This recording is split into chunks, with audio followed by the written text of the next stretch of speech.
18 তারিখ রাতে আমি ইস্তাম্বুলে হোটেলে ফিরে ছবি দেখলাম ফেসবুকে ছায়ানটের ভাঙচুরের। একটা ছবিতে চোখ আটকায় গেল। ওয়াহিদুল হকের ছবিতে ধারালো কিছুতে আঘাত করিয়া মাটিতে ফেলে দেওয়া হয়েছে। এই মানুষটার স্নেহ প্রশ্রয়ে আমি বড় হয়েছি। সেই কৈশোরে তার হাত ধরে কত শহর ঘুরছি তার ঠিকানা নাই।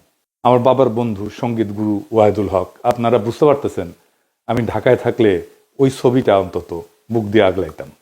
ছাত্র ইউনিয়ন সিপিবিআর ওয়াহিদুল হকের লেসপেন্সার হওয়ার কারণে ছায়ানটের এই ঘটনা এক বিচিত্র অনুভূতির সামনে এনে আমাকে ফেলছে। পাকিস্তান আন্দোলন করা বাঙালি মুসলমানদের ছেলেরা যখন পাকিস্তান ভাঙ্গা বাংলাদেশ রাষ্ট্রের জন্ম দিল, সেই সময় বাবা একই সাথে সুখ আর দুঃখের অনুভব করছিল। আমি সেই অনুভূতির মুখোমুখি হয়েছি। ছায়ানট নিয়ে আলোচনাটা সূক্ষ্ম এবং জটিল। আশা করি বিষয়টা একটু মনোযোগ দিয়ে শুনবেন। আমাদের জানা দরকার যে ছায়ানট কেন এই আক্রমণের শিকার হইল, ছায়ানটের বিরুদ্ধে কেন বাংলাদেশের সাধারণ মানুষ বিলা হইল। অনেক প্রশ্নের জবাব পাবেন। আমি নিজে ছায়ানটকে বাংলাদেশে ভারতীয় কালচারাল অ্যাসেট হিসেবে চিহ্নিত করছি, কোনো সন্দেহ নাই। কেন করছি সেটা আমি হয়তো পরিষ্কারভাবে ব্যাখ্যা করিনি। আজকে সেই ব্যাখ্যাটাও আপনারা পাইবেন। আসেন আল্লাহর নামে শুরু করি। ওয়াহিদুল হককে আমি ওয়াহিদ কাকু বলে ডাকতাম। আমার সাথে ওয়াহিদ কাকুর সম্পর্ক ওনার মৃত্যু পর্যন্ত অক্ষুণ্ণ ছিল। টক ঝাল মিষ্টি সেই সম্পর্ককে এখন আমি মিস করি। ওনার মৃত্যুর পরে আমি ফেসবুকে একটা নোট আকারে লেখা লিখছিলাম, ওয়াহিদুল হক তারুণ্যের শুভবোধনের ঋত্বিক। আমি জানি না ওই লেখাটা আমি আর খুঁজে পেলাম না। কারো কাছে যদি থাকে আমার একটু খোঁজ দিয়েন। আমার জীবনে যে বিচিত্র অভিজ্ঞতা হয়েছে, অসংখ্য মানুষের সাথে মিশছি, সেই কারণেই ভাঙ্গু সেকুলারদের কালচারাল আর পলিটিক্যাল স্ফেয়ারের অন্দরবহনের খবর আমি জানি, ক্রিটিক্যালি অ্যানালাইজ করতে পারি। তার কারণ ওই ক্ষুদ্রকাল থেকে আমার এই ওরিয়েন্টেশনের সাথে আমি যুক্ত। এই কারণে আমি জানি ঠিক কোথায় ওদের উইক পয়েন্ট আর কোথায় তাদের শক্তির দিক। তবে আমি যেহেতু গান গাইতে পারতাম না, আমি তো অসুর, মানে সুর নাই আর কি। আমি রবীন্দ্রনাথের লেখা বুঝতে চাইতাম, তার জ্ঞান তাত্ত্বিক উৎস খোঁজার চেষ্টা করতাম। জ্ঞান তত্ত্ব মানে হইতেছে আমি যেটাকে সত্য জ্ঞান বলে মানতেছি সেটা আসতেছে কোন জায়গা থেকে। এই জায়গাগুলোকে বলা হয় জ্ঞান তাত্ত্বিক উৎস বা এপিস্টেমিক সোর্সেস। দর্শনের ভাষা মানে এই গানটা কি বুঝায়, মানে ধরেন তুই ফেলে এসেছিস কারে মন মন রে আমার, তাই জনম গেল শান্তি পেলি না রে মন মন রে আমার। অথবা ধরেন প্রাণ চায় চক্ষু না চায়, মরি একিতর দুস্তর লজ্জা, সুন্দর এসে ফিরে যায় তবে কার লাগে মিথ্যায় শয্যা। মুখে নাহি নিঃস্বরে ভাস, দহে অন্তরে নির্বাক বহ্নি, ওষ থেকে নিষ্ঠুর হাস, তব মর্মে যে ক্রন্দন তন্নি। মাল্য যে দংশিছে হায়, তবে শয্যা যে কণ্টক শয্যা, মিলন সমুদ্র বেলায় চির বিচ্ছেদ জর্জর মজ্জা। আহা কি মধুর! মনে করিছেন এটা প্রেম প্রীতির গান? জিনা জিনা ভাইজান, এটা অন্য জিনিস। আমার একটা বই আছে রবীন্দ্রনাথ অন্য আলোয়। রবীন্দ্রনাথের অনেক গানের অর্থ ওইখানে ব্যাখ্যা করেছি। একদিন দরকার হইলে যদি টাইম পাই তাহলে একটা এপিসোড করে ব্যাখ্যা করতে পারি গান ধরে ধরে এটা কি বুঝায়। তো এই গানের অর্থ আবিষ্কার করতে করতে, তার অন্তর্গত দর্শন খুঁজে বের করতে করতে একসময় আবিষ্কার করলাম রবীন্দ্রনাথ আসলে উপনিষদ। উপনিষদ মানে হিন্দুদের প্রধান ধর্মগ্রন্থ, তার একটা। উপনিষদের কন্টেম্পোরারি বা আধুনিক উপস্থাপনাই হইতেছে রবীন্দ্রনাথ। ওয়াহিদ কাকুর সাথে আলাপগুলা করতেই পারতাম না, আমাকে এই উপনিষদ আর রবীন্দ্রনাথ সংক্রান্ত আলাপগুলা করতেই দিতেন না।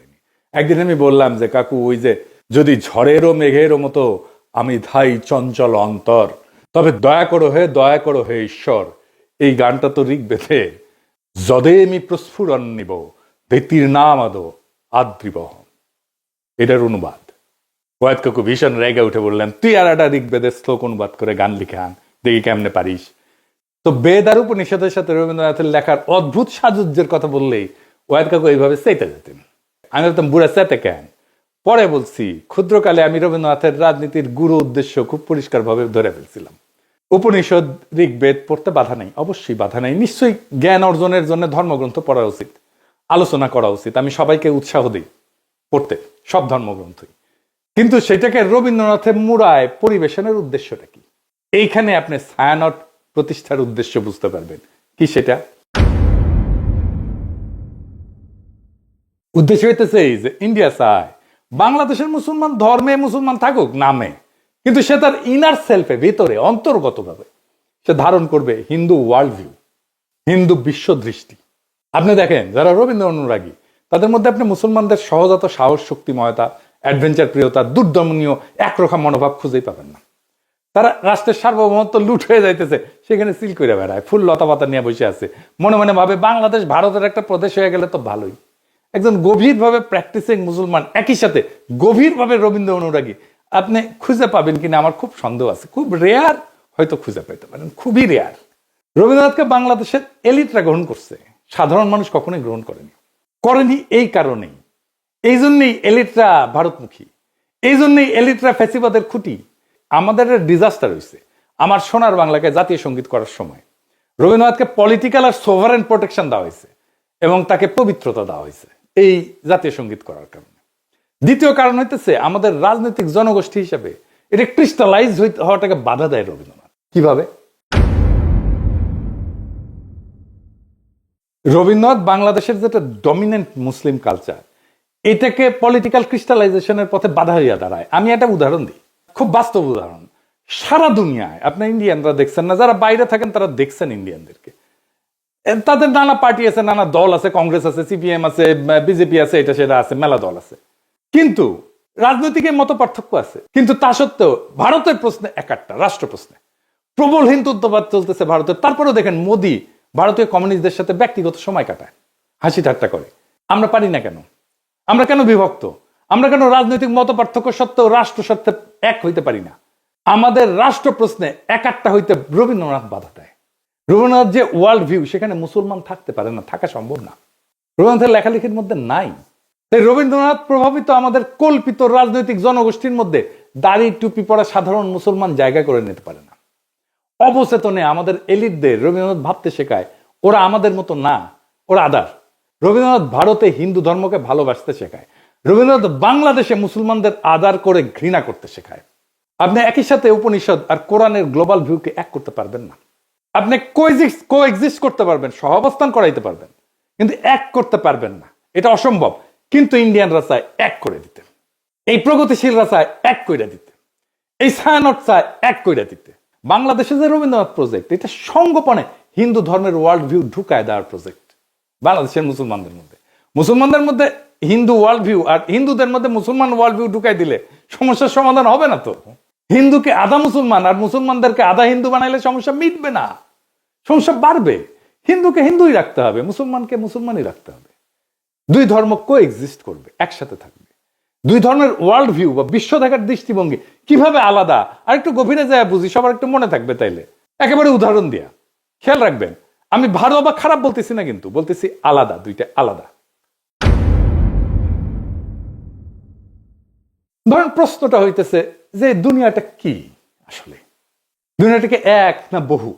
এডিটর সাহেব এটা উপরে লেখেন, দুনিয়াটা এক না বহু।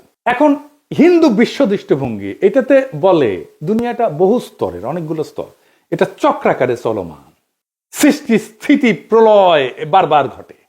সময় ঘড়ির মতো না, সময় ঘড়ির মতো সরল রেখা যায় না, বরং চাকার মতো। মানে হিন্দু ধর্মে কিন্তু মৃত্যুর পরে আবার জন্ম আছে, জন্মান্তর আছে, আবার জন্ম নেয়, এটি স্বাভাবিক চক্র। আজ যেটা হইতেছে সেটা আগে ঘটছে, একই জিনিস ভবিষ্যতেও ঘটবে, কারণ চক্রাকারে সময় চলে চক্রাকারে। তার মানে পৃথিবী বহুবার সৃষ্টি হয়েছে, বহুবার ধ্বংস হয়েছে, আবারও ধ্বংস হবে। আচ্ছা, এইবারে ইসলামী ওয়ার্ল্ড ভিউ, এখানে বিশ্ব একবারই সৃষ্টি, কিয়ামত একবারই হবে, সময় সোজা লাইনের মতো, সৃষ্টি, জীবন, বিচার, পরকাল, সিম্পল, সিরাতুল মুস্তাকিম। ইতিহাসের একটা শুরু আছে এবং শেষ আছে। এইবার আসেন মানুষ প্রসঙ্গে। মানুষ আসলে কে? মানুষ কি সোল, আত্মাটাই মানুষ, নাকি দায়িত্বশীল ব্যক্তিটা মানুষ? এখানে হিন্দু ওয়ার্ল্ড ভিউ বলে, এদিকে লেখেন, মানুষ মূলত আত্মা, আত্মন বলে সংস্কৃতে। শরীর বদলায়, আত্মা থাকে। আত্মার লক্ষ্য হচ্ছে মুক্তি বা মোক্ষ। আমি এটা মুক্তিযুদ্ধ নিয়ে একটা আলাপটা করছিলাম। এই জগৎ থেকে বাইরে যাওয়ার সহজ উদাহরণ, কারণ এই চক্রের মধ্যে আপনি যখন ঢুকে গেছেন, বাইরে যেতে পারলে আপনার মোক্ষ ঘটে না। আপনি একটা পোশাক খুলে আর একটা পোশাক করলেন, পোশাক বদলাইলেন, কিন্তু আপনি বদলাইলেন না তো, তাই না? এই আত্মাই আসলে শরীর বদলায়। আমার মধ্যে যে আত্মা আছে হিন্দু ধর্ম অনুযায়ী, এই আত্মা অনেক দিন থেকে চলে আসতেছে, আমার শরীরে আছে। এখন আমার শরীরটা মরে যাবে, কিন্তু আত্মা বেঁচে থাকবে। এই আত্মার একজন আর একটা শরীরে ঢুকবে, জন্মের নতুন জন্মের মধ্যে দিয়ে, এটাই জন্মান্তর। ওই জন্মে আমি কি হব, সেটা হবে আমি এই জন্মে যত পাপ বা পুণ্য করছি সেটার উপরে ভিত্তি করে আমি বড় লোক হব, গরিব হব, ব্রাহ্মণ হব, শূদ্র হব, যেটা খুশি। এবার ইসলামী ওয়ার্ল্ড ভিউ, মানুষ একক এবং অনন্য ব্যক্তি, এবং এই একটাই জীবনের একমাত্র সুযোগ, এটাই লক্ষ্য। জবাবদিহির মাধ্যমে ন্যায় ভিত্তিক জীবনযাপন করে আমি পরকালে অক্ষয় শান্তি লাভ করতে পারি। এখানে কোনো সেকেন্ড চান্স নাই। আচ্ছা, ভালো কাজ মন্দ কাজ এটা কিভাবে কাজ করে Hindu world view? Hindu world view এটা কর্মফল, মানে আমি যা কাজ করি সেইটার ফল, এটার ভালো মন্দের ফল স্বয়ংক্রিয়, এটা কেউ বিচারক না। কিন্তু দেখেন সেকুলার এবং বামপন্থীরা ওরা কিন্তু একটা কথা বলে, কার্মা ইজ এ বিচ, এই কথা বলে না, মানে কর্মফল। বুঝছেন, ওরা যে আসলে হিন্দু কালচারটাই নেয় সেটাই হচ্ছে এই কথা। দেখেন অনেকে এটা বলে, আপনি দেখবেন আওয়ামী লীগ বাম যারা আছে প্রগতিশীল তারা এটা বলে কার্মা ইজ এ বিচ। তার মানে কর্ম আসলে ফলটা দেয়, কর্মই ফলটা দেয়। আমি যেটা করতেছি এটাই ফল দিবে। ফল পেতে এই জন্মে না হলেও পরের জন্মে আমি ফল পাবো। এমন একটা পাপের জন্ম হবে পরের জন্মে, ওইখানে যে আমি আমার এই আজকের কর্মের ফলটা আমি ওইখানে পাবো, এটা কর্মফল। ইসলামী ওয়ার্ল্ড ভিউতে কি? ভালো মন্দের নৈতিক হিসাব আছে এবং বিচারক খোদা তাআলা, আল্লাহ তাআলা। ইচ্ছা, নিয়ত, প্রেক্ষাপট, এখানে সবকিছু বিবেচনায় আছে, ভালো মন্দের বিবেচনায়। 4 নাম্বার, সমাজে আসলে বৈষম্যকে কিভাবে দেখা হয় হিন্দু ওয়ার্ল্ড ভিউ। হিন্দু ধর্মে তো আপনি জানেন যে জাতিভিত্তিক ভাগ আছে আর কি, মানে ব্রাহ্মণ সবার উপরে, শূদ্র সবার নিচে, আমি বলে ব্রাহ্মণ, এটা মাথায় রেখে। তো যাই হোক, এই যে বর্তমান অবস্থা, এইটা পূর্বজন্মের ফল হিসেবে দেখা হয়। আমি যদি এই জন্মে খারাপ কইরা থাকি আর কি, তাহলে এটা আমার পূর্বজন্মের ফল। আমি যদি এই জন্মে ভালো কইরা থাকি, তাহলে আমি পূর্বজন্মে অনেক পুণ্য করছিলাম, সেই জন্য এই জন্মে ভালো করেছি। সো হিন্দু ওয়ার্ল্ড ভিউয়ে মানুষ উঁচু নিচু জাত হয়ে জন্মায়, জন্ম থেকেই সে উঁচু বংশের অথবা নিচু বংশের। এইবার ইসলামী ওয়ার্ল্ড ভিউয়ে কি বলে? মানুষ জন্মগতভাবে সমান, সমান মর্যাদার। এইখানে যে ধনী গরিব বা মানুষের কষ্ট আছে, এটা একটা পরীক্ষা, এই অজগতে পরীক্ষা। এবং ইসলাম ধর্মে অন্যায় দেখলে নীরব থাকাটা পাপ, গুনাহ। 5 নাম্বার, মানুষের আসলে ডেস্টিনি কি, শেষ লক্ষ্য কি? হিন্দু ওয়ার্ল্ড ভিউ কি বলে? মানুষের শেষ লক্ষ্য হচ্ছে এই জগতের বন্ধন ছিন্ন করা। মানে এই যে চক্রাকারে যে চক্রের মধ্যে পড়ে গেছি না, ওই যে বলে না চক্করের মধ্যে পড়ে গেছি, এইটাই হইতেছে হিন্দু ওয়ার্ল্ড ভিউ। চক্করের মধ্যে পড়ে গেছে, এখান থেকে চক্কর সেটা বাইরে হয়ে গেলে এটাই হচ্ছে মুক্তি। এই সংসার মায়া, চূড়ান্ত শান্তি হচ্ছে বিশ্ব থেকে মুক্তি। আমি আর জন্মাবো না এসে আর একবার। আপনি আতুর ঘরের কথা শুনছেন না? আগে ছিল কিন্তু এখন নাই। আতুর ঘরে যখন হিন্দু রমণী সন্তান সম্ভব হয়, তখন একটা ঘরের এক কোনায় একটা জায়গায় আলাদা একটা ঘর বানানো হয়, ওইখানে সন্তান জন্ম দেয়। কেন? কারণ এই জন্মটাই তো পাপ একটা, জন্মই আমার আজন্ম পাপ। একটা কথা আছে দাউদ হায়দারের, এটা বই ছিল না, জন্মটাই আমার আজন্ম পাপ। এটা হিন্দু ওয়ার্ল্ড ভিউ। তাই জন্মটা যেহেতু পাপ এবং জন্মটা যেহেতু অপবিত্র, সেজন্য তাকে দূরে রেখে জন্মটা দিতে হয়। বুঝেছ? আচ্ছা, আর ইসলামী ওয়ার্ল্ড ভিউ কি? জগৎ মায়া না, এই দুনিয়াটা রিয়াল, এই দুনিয়াটা ন্যায় প্রতিষ্ঠা করাটাই কাজ। সমাজ, রাজনীতি, অর্থনীতি সব গুরুত্বপূর্ণ। এই দুনিয়া, ইহজগৎ খুব গুরুত্বপূর্ণ। পরকালটাকে এই জীবনে ইহজগতে যা করছি সেইটার আমি ফয়সালা পাবো, বিচার হবে। তারপরে তার সেই অনুযায়ী আমি হয় বেহেশতে যাব অথবা দোজখে পড়ব। এই বিশ্ব একটা নৈতিক পরীক্ষা। মানুষ আল্লাহ তাআলার এক দায়িত্বশীল সৃষ্টি, যাকে পাঠানো হয়েছে দুনিয়াতে তার খলিফা কইরা।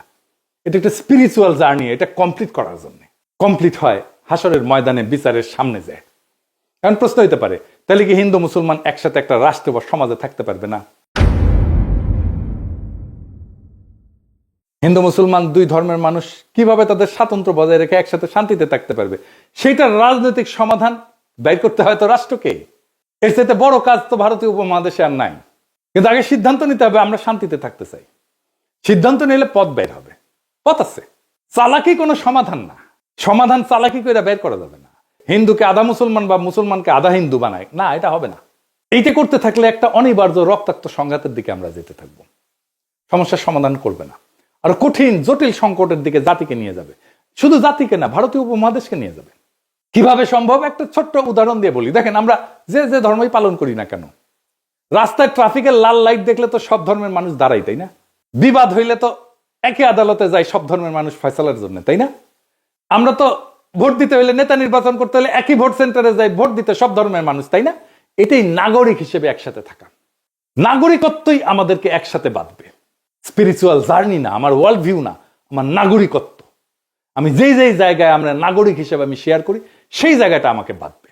যাই হোক, আগের আলাপে ফিরে আসি।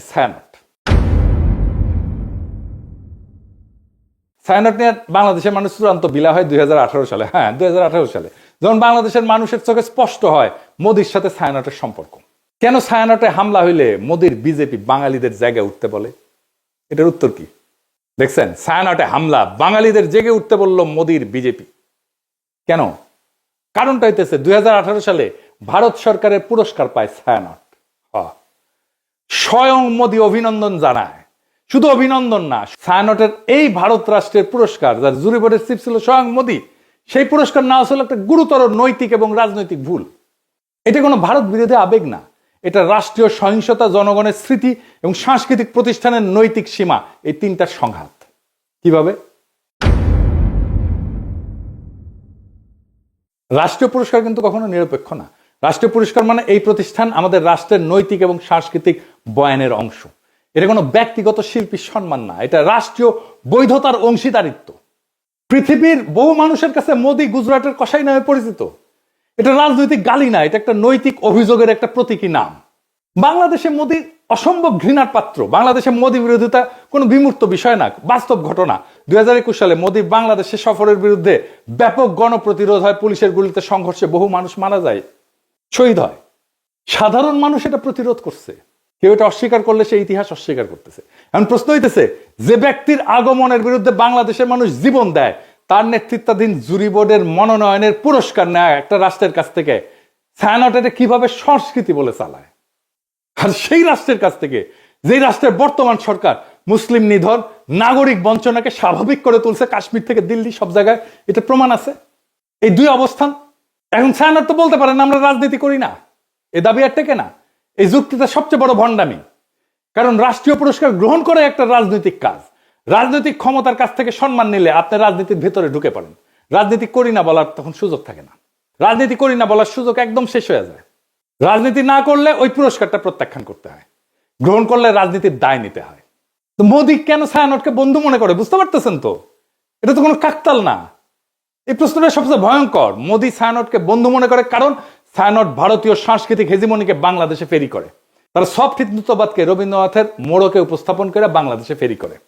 ছায়ানট তার একটা নিরাপদ সাংস্কৃতিক প্ল্যাটফর্ম হয়ে উঠছে, যাকে ভারত রাষ্ট্র তার মতাদর্শিক সফট পাওয়ার হিসাবে ব্যবহার করতে পারে, স্বীকৃতি দেয়। এইটাই তো বাংলাদেশের মানুষ দেখছে। তো ছায়ানট কি করতে পারত? পুরস্কার প্রত্যাখ্যান করতে পারত। ইতিহাসে অসংখ্য উদাহরণ আছে যেখানে পুরস্কার গ্রহণ না করাই নৈতিক অবস্থান হয়ে ওঠে, প্রত্যাখ্যানই প্রতিষ্ঠানকে সম্মানিত করে। ছায়ানট যদি বলতো বাংলাদেশের জনগণের স্মৃতি এবং রক্তের ইতিহাসের কারণে আমরা এই রাষ্ট্রীয় পুরস্কার গ্রহণ করতেছি না, সেটাই হয়তো সবচেয়ে শক্তিশালী সাংস্কৃতিক বক্তব্য, সবচেয়ে বড় নৈতিক শিক্ষা, সবচেয়ে বড় আন্তর্জাতিকভাবে সম্মানজনক অবস্থান এবং দেশের মানুষের ভালোবাসা পাওয়ার রাস্তা। আপনি বাংলাদেশে কাজ করেন, মোদি কেন আপনাদের বাহবা দেয়? কেন দেয়? এই প্রশ্নের জবাব দিতে হবে না? বাংলাদেশের মানুষের সাথে আপনার কন্ট্রাক্টটা কি? সোশ্যাল কন্ট্রাক্ট কি? আপনি সমাজের রাষ্ট্রে কি অবদান রাখছেন, একটা প্রতিষ্ঠান করছেন, বাংলাদেশের সাথে আপনার কন্ট্রাক্টটা কি? বাঙ্গু সুশীলদের সফট হিন্দুত্ববাদের দীক্ষা দিচ্ছেন, আর যে রাষ্ট্রেরা মানুষের মৃত্যুর স্মৃতিতে বাংলাদেশে ঘৃণার প্রতীক, তার হাত থেকে সম্মান নিচ্ছেন। লজ্জা লাগে না? সমাজ তো হঠাৎ করে পাগল হয়ে যায়নি, মানুষ হঠাৎ করে সংস্কৃতি বিরোধী হয়ে ওঠেনি। এটা জমে থাকা একটা দীর্ঘ বিচ্ছেদের বহিঃপ্রকাশ। বাংলাদেশের মানুষ এমন ছায়ানট চায় যে তার দুঃখে কাঁদে, তার স্বপ্নে সহযাত্রী হয়, তার কল্পনার ভাষা হয়ে ওঠে। বাংলাদেশের মানুষ এমন ছায়ানট চায় যে মোদির অখণ্ড ভারতের কল্পনাকে রবীন্দ্রনাথের সুরে ঢেকে দেয় না, বরং সুরে ফেলে দেয়। যদি ছায়ানট নিজেকে সেইভাবে পুনর্গঠন করতে পারে, জনগণের স্মৃতি, ক্ষত আর আকাঙ্ক্ষার পাশে দাঁড়াইতে পারে, তাইলে ছায়ানট আবার উঠে দাঁড়াবে। আর যদি তা না পারে, যতই মানববন্ধন করেন, গান আর প্রতিবাদ করেন, ইতিহাস তাকে ভাঙবে না, মানুষই তাকে ছেড়ে যাবে। আপনি ছাত্রই পাবেন না, কেউ আর গান শিখতে আসবে না, কেউ আর সেখানে নিজের স্বপ্ন খুঁজবে না, কেউ নিজের কল্পনার সাথে ছায়ানটকে জুড়বে না। আপনার কালচারাল লেজিটিমেসি কোলাপস করতেছে। কারণ সংস্কৃতি টিকে থাকে মানুষের ভালোবাসায়, মানুষের মধ্যে, গণমানুষের মধ্যে, রাষ্ট্রের বাহবায় না। আপনারা তো জনগণকে হারায় ফেলছেন, ভারতকে পাইছেন, জনগণকে হারায় ফেলছেন। যে সংস্কৃতি জনগণকে হারায়, সে শেষ পর্যন্ত কালের অন্ধকারে হারায় যায়। এটাই ইতিহাসের সত্য। এই সত্যই শিখাইছে আমাদের জুলাই বিপ্লব। ইনকিলাব জিন্দাবাদ।